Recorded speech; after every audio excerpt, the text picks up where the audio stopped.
Hi friends, പുതിയൊരു വീഡിയോയിലേക്ക് എല്ലാവർക്കും സ്വാഗതം. രാത്രിയായപ്പോൾ വേദ വിക്രമിൻ്റെ റൂമിലേക്ക് വരികയാണേ. അപ്പോൾ വിക്രം ചോദിക്കുന്നുണ്ട്, എന്താ നീ ഇവിടേക്ക് വന്നതെന്ന് ചോദിക്കും. അപ്പോൾ ഞാനിവിടെ അല്ലേ കിടക്കുന്നത്, അന്ന് അച്ഛമ്മ പറഞ്ഞിട്ട് പോയത് കേട്ടില്ലേ? അതൊക്കെ കഴിഞ്ഞു, അത് അന്ന് കഴിഞ്ഞു. ഇനി എന്താ നീ ഇവിടെ കിടക്കാൻ വരുന്നത്? ഞാൻ ഇവിടെയാണ് കിടക്കുന്നത് എന്ന് പറയാൻ കേട്ടോ. ഞാൻ നിങ്ങളുടെ ഭാര്യയില്ലേ, അല്ലാണ്ട് വേറെ ആരുമില്ലല്ലോ. ഭാര്യ ഇടി, നീ വെറുതെ ആവശ്യമില്ലാത്ത നിൽക്കണം, നീ ഇറങ്ങിപ്പോയി എവിടെ നിന്ന് പറയുകയാണേ. അന്നേരം വിക്രത്തിനോട് വേദ ചോദിക്കുകയാണ്, അതെ നമ്മൾ തമ്മിൽ അമ്പലത്തിൽ വെച്ചിട്ടുള്ള ചടങ്ങുകളൊക്കെ കഴിഞ്ഞു, മാത്രമല്ല ആദ്യരാത്രിയും കഴിഞ്ഞതല്ലേ. ആദ്യരാത്രിയോ? ആരാദ്യരാത്രി എന്ന് ചോദിക്കുകയാണ് കേട്ടോ വിക്രം. അപ്പോൾ പറഞ്ഞു, നമ്മൾ തമ്മിലുള്ള നമ്മൾ രണ്ടുപേരും ഒരു റൂമിൽ കഴിഞ്ഞത് നിങ്ങൾക്ക് ഓർമ്മയില്ലേന്ന് ചോദിക്കുകയാണ് കേട്ടോ. അപ്പോൾ പറഞ്ഞത് അത് പിന്നെ അങ്ങനെയൊന്നും നടന്നിട്ടില്ലല്ലോ. അത് പിന്നെ നിങ്ങൾ എന്തിനാണ് എന്നോട് മുല്ലപ്പൂ അഴിച്ച് കളയാനും പൊട്ട് വായിക്കാനൊക്കെ പറഞ്ഞു? അത് പിന്നെ മറ്റുള്ളവർ അങ്ങനെ കരുതാൻ വേണ്ടിയിട്ടല്ലേ. എന്നാൽ പിന്നെ അച്ഛമ്മനോട് എന്നെ പറഞ്ഞേക്കാൻ പറഞ്ഞിട്ട് അച്ഛമ്മനെ വിളിക്കുന്ന സമയത്ത് വിക്രം മുതുക്കി തള്ളനെ എന്തിനാണ് നീ വിളിക്കുന്നതെന്ന് ചോദിച്ചാൽ ആടി വന്നേക്കാണ്. ആരാണ് നിൻ്റെ മുതുക്കി തള്ള എന്ന് ചോദിച്ചിട്ട് അച്ഛമ്മ ഒച്ചെടുക്കുകയാണ്. അപ്പോൾ പെട്ടെന്ന് വിക്രം വല്ലാതാവണം. അത് പിന്നെ അച്ഛമ്മ എന്ന് പറയാം കേട്ടോ. എടാ മത്തങ്ങമോറ, ഇറുക്കിലി മോന്തേ, അങ്ങനെ പറഞ്ഞിട്ട് ഒരുപാട് പേരുകൾ വിളിക്കുകയാണ് കേട്ടോ. അപ്പോൾ വിക്രം ഒന്നും മിണ്ടാതെ തല കുമ്പിട്ട് നിൽക്കാൻ കേട്ടോ. നീ എന്താടാ ഇങ്ങനെ എന്നെ മുതുക്കിത്തള്ളാന്ന് വിളിച്ചത്? അയ്യോ അച്ഛമ്മേ, അത് വെറുതെ തമാശയ്ക്ക് വിളിച്ചാണ്. മോളെ വേദേ, എന്താണ് പ്രശ്നം? അതെ, എന്നെ ഇവിടെ കെടുത്തണ്ടെന്ന് പറയണം. മോൾ അവിടെ തന്നെ കിടന്നോ എന്ന് പറഞ്ഞിട്ട് ഫോൺ വെക്കണം. പിന്നെ മോള് എന്ത് വേണമെങ്കിലും അവനെ വിളിച്ചോട്ടെ, ഞാൻ ഈ പറഞ്ഞ പേരുകളൊക്കെ അവനെ വിളിച്ചോട്ടാന്ന് പറയട്ടോ. എന്നിട്ട് വേദ ചോദിക്കുന്നുണ്ട്, അതെ ഇനിയിപ്പോൾ ഞാനിവിടെ നിൽക്കണോ പോണോ? കെടുക്ക് എന്ന് പറയാണ് കേട്ടോ. അതെ, ഞാൻ നിങ്ങളോടുള്ള പ്രേമം കൊണ്ടൊന്നും വന്നതല്ല. അതെ, നമ്മൾ രണ്ടുപേരും തമ്മിലൊരു ജീവിതം തുടങ്ങിയെന്ന് വിചാരിക്കുന്ന ഒരു പാവ അമ്മയുണ്ട് ഇവിടെ. ആ അമ്മയ്ക്കൊരു വിശ്വാസം ആയിക്കോട്ടെ എന്ന് വിചാരിച്ചിട്ടാണ് ഞാൻ ഇങ്ങോട്ട് വന്നത്, അല്ലാണ്ട് നിങ്ങളോട് സംകരിക്കാനൊന്നുമല്ല എന്ന് പറഞ്ഞിട്ട് വേദ അവിടെ എടുക്കുകയാണ്. വിക്രത്തിന് ദേഷ്യം വന്നിട്ട് വിക്രം ഒരു ചവിട്ടൊക്കെ ചവിട്ടാൻ പോകട്ടോ. വേദ ഇങ്ങനെ നോക്കുമ്പോൾ വിക്രം വേഗം അവിടെ എടുക്കും. പിറ്റേ ദിവസം രാവിലെ വിക്രം ചായ കുടിക്കുന്ന സമയത്ത് വേദ അവിടേക്ക് വരികയാണ്. എന്നിട്ട് അവിടെ കസേരയിൽ ഇരിക്കുകയാണ്. എന്നിട്ട് ഇങ്ങനെ വിക്രമാണെന്ന് വെച്ചാൽ ഭക്ഷണം കഴിച്ചുകൊണ്ടിരിക്കുന്ന സമയത്ത് പെട്ടെന്നൊരു കോൾ വരികയാണ്. ശരി രാജപ്പ, ഞാൻ വരാം. എന്തായാലും ശ്രീനി സാറിൻ്റെ കൂടെ ഞാൻ പോകും. ശ്രീനി സാറിൻ്റെ എവിടെയെങ്കിലും പോകാനുണ്ടെങ്കിൽ എനിക്ക് കൂടെ പോകണം എന്നൊക്കെ പറയും കേട്ടോ. അപ്പം വേദന ഇങ്ങനെ മനസ്സിലാലോചിക്കിട്ട് ആദ്യം തന്നെ ശ്രീനി സാറിൻ്റെ അടുത്തുനിന്ന് ഇങ്ങനെ മാറ്റണം, എന്നാലേ ശരിയാവുള്ളൂ എന്നൊക്കെ പറയുകയാണ്. അതിനുശേഷം വേദ പറയുന്നത്, അമ്മേ അച്ഛമ്മ ഒരു കാര്യം പറഞ്ഞിട്ടുണ്ട്. കുടുംബക്ഷേത്രത്തിൽ മാലയിട്ടതിന് ശേഷം പോയിട്ടേ ഞങ്ങളുടെ താലി കെട്ടിയ അമ്പലത്തിൽ കുറച്ച് വഴിപാടുകളൊക്കെ ചെയ്യാൻ പറ്റുന്നുണ്ട്. ആണോ? അതെന്താ മോളെ, നമുക്ക് പോകാം. അയ്യോ നമ്മളല്ല പോകേണ്ടത്, ഭാര്യയും ഭർത്താവുമാണ് അമ്മയെ പോകേണ്ടത്. ആണോ? അങ്ങനെയാണെങ്കിൽ വിക്രം വരും. ഞാനും വിക്രവും കൂടിയാണ് പോകുന്നത് എന്ന് പറയട്ടോ. എടി എനിക്കൊരു പേരുണ്ട് വിക്രം, അത് വിളിച്ചാൽ മതി എന്ന് പറയും. അപ്പം അമ്മ പറയാം, അവൾ വിക്രം എന്ന് വിളിച്ചോട്ടെ മോനെ എന്ന് പറയട്ടോ. വേണ്ട, എനിക്ക് ഇഷ്ടമല്ല അത്.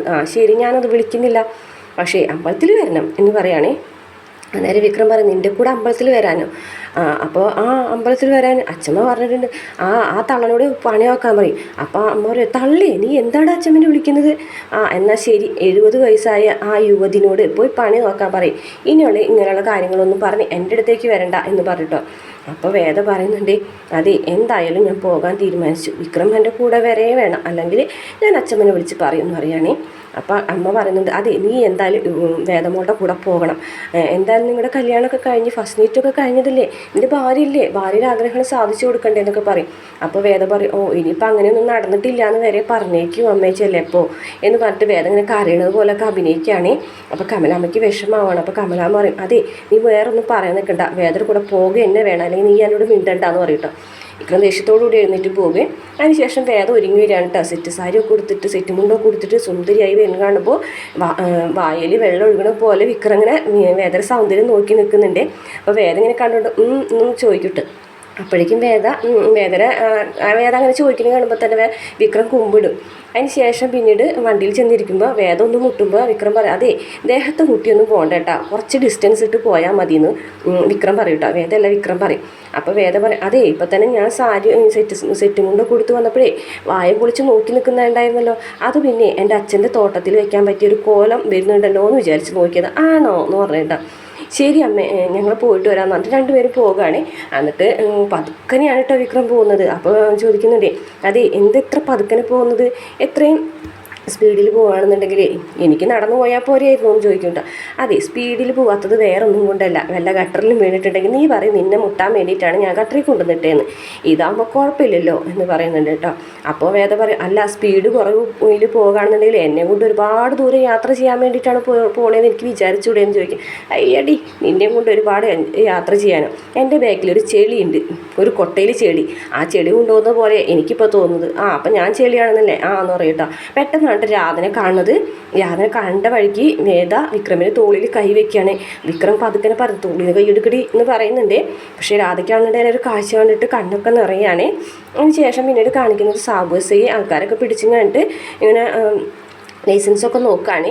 അപ്പോൾ വിക്രമിനെ വേദന അവിടെ പിടിച്ചു നിർത്തുന്ന സമയത്ത് സാബുവിനെ കാണുമ്പോൾ തന്നെ എന്തെങ്കിലും ഒരു പണി കിട്ടുമെന്ന് വേദയ്ക്ക് മനസ്സിലാവും കേട്ടോ.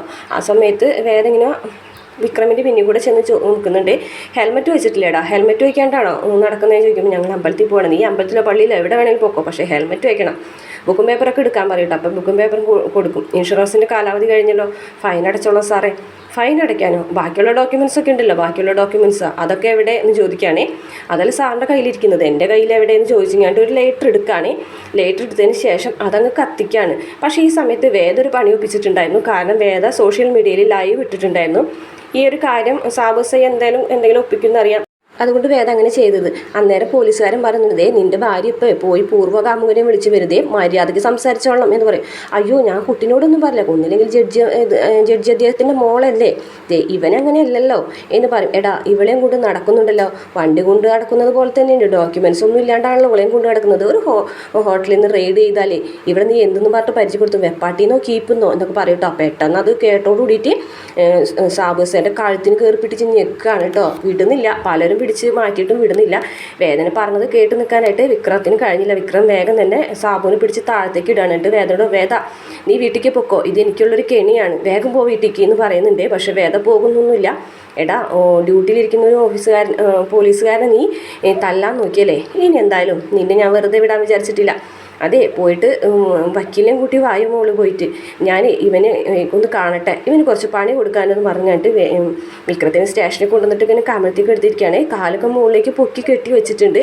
എന്നിട്ട് പറയുന്നുണ്ട്, ഇനി എന്തായാലും നിന്നെ ഞാൻ ശരിയാക്കുമെന്ന് പറഞ്ഞതിന് ശേഷം ഒരു മറ്റേ ലാത്തി കൊണ്ടുവരികയാണ്. ലാത്തി കൊണ്ടുവന്നിട്ട് വിക്രത്തിൻ്റെ കാലിലൊക്കെ ഒരുപാട് അടിക്കുകയാണ് കേട്ടോ, കാലിൻ്റെ അടിഭാഗത്ത്. അതിന് ശേഷം എസ് ഐനെ ഷർട്ടൊക്കെ ഇടുകയാണ്. അതിന് മയക്കുമരുന്ന് കുത്തിവെക്കാൻ വേണ്ടിയിട്ട് ഒരു കുപ്പിയിൽ മയക്കുമരുന്നും സിറിഞ്ചൊക്കെ എടുക്കുകയാണ്. അപ്പോൾ വേറൊരു പോലീസുകാരൻ വന്നിട്ട് ചോദിക്കുന്നുണ്ട്, സാറേ ഇത് വേണം. അത് ഇവനെ കോടതി ഹാജരാക്കുന്ന സമയത്ത് ഇവൻ്റെ ശരീരത്തിൽ മയക്കുമരുന്ന് ഉണ്ടായിരിക്കണം, അല്ലാന്നുണ്ടെങ്കിൽ പ്രശ്നമാവും. ബാക്കിയുള്ള മയക്കുമരുന്നൊക്കെ എൻ്റെ കയ്യിലുണ്ട്, പിടിച്ചെടുത്തതാണെന്ന് പറഞ്ഞു കൊടുക്കാനായിട്ട് എന്ന് പറഞ്ഞിട്ട് വിക്രത്തിനെ മയക്കുമരുന്ന് കുത്തിവെക്കാൻ പോകുന്ന സമയത്താണ് എസ് ഐ വരുന്നിരിക്കുന്നത് കേട്ടോ. എസ് ഐനെ കാണുമ്പോൾ തന്നെ സാബു ആകെ ഞെട്ടിപ്പോയിട്ട്, എന്നിട്ട് എസ് ഐ ആണെന്നുണ്ടെങ്കിൽ നല്ല കലിപ്പിലാണ് കേട്ടോ. സാബുവിനെ നോക്കിയിട്ട് എന്താ തൻ്റെ കയ്യിൽ എന്താ എന്ന് ചോദിക്കുകയാണേ. ഒന്നും മിണ്ടാതെ സാബു കുമ്പിട്ട് നിൽക്കുകയാണേ. അപ്പോൾ മറ്റേ പോലീസുകാരൻ പറയും, ഇതേ ആ വിക്രത്തിൻ്റെ മേത്ത് കുത്തിവെക്കാൻ വേണ്ടിയിട്ട് എടുത്തിട്ടുള്ളതാണ് സാറെന്ന് പറയും കേട്ടോ. അപ്പോൾ വേദ വരുന്നുണ്ട് കേട്ടോ. വേദ പറയുന്നുണ്ട്, സംശയിക്കേണ്ട, ഞാൻ പരാതി കൊടുത്തിട്ട് തന്നെയാണ് എസ് ഐ ഇങ്ങോട്ട് വന്നത്. അപ്പോൾ വിക്രത്തിൻ്റെ ശരീരത്തിൽ ഇത് കുത്തിവെക്കുന്നതോടൊപ്പം ബാക്കിയുള്ള മയക്കുമരുന്ന് സാറിൻ്റെ മുറിയിൽ ശേഖരിച്ച് വെച്ചിട്ടുണ്ടാവുമല്ലേ എന്ന് പറയുകയാണേ. പിന്നെ ഈ മയക്കുമരുന്ന് കുത്തിവെക്കുന്ന കാര്യം ഞാൻ ഇവിടെ നിന്ന് തന്നെയാണ് അറിഞ്ഞത് എന്ന് പറഞ്ഞിട്ട്, ഈ സ്റ്റേഷനിൽ നിന്ന് തന്നെയാണ് ഞാൻ അറിഞ്ഞതെന്ന് പറയുമ്പോൾ സാബു എല്ലാവരെയും നോക്കുന്നുണ്ട് കേട്ടോ. എന്നിട്ട് എസ് ഐ ചോദിക്കുകയാണ്, താൻ എന്താണോ താൻ കാണിക്കുന്നത്, താൻ എന്തിനാണ് വിക്രത്തിനെ അറസ്റ്റ് ചെയ്തത്? അപ്പോൾ പറയും, ഡോക്യുമെൻറ്റ്സ് ഇല്ലാതെ വണ്ടി ഓടിച്ചതിന്. ഡോക്യുമെൻറ്റ്സ് താൻ കത്തിച്ച് കളഞ്ഞതല്ലേ? അതെ, ഇപ്പോൾ സോഷ്യൽ മീഡിയയിൽ ലൈവ് പോയിക്കൊണ്ടിരിക്കുകയാണെന്ന് പറയുമ്പോൾ വേദ ഫോൺ പിടിച്ചിട്ട് വീഡിയോ എടുത്ത കാര്യമൊക്കെ സാബുവിന് ഓർമ്മ വരികയാണ്. വേദന നോക്കി നിൽക്കുന്ന സാബുവിനെ കാണിച്ചുകൊണ്ടാണ് ഇന്നത്തെ എപ്പിസോഡ് അവസാനിക്കുന്നത്.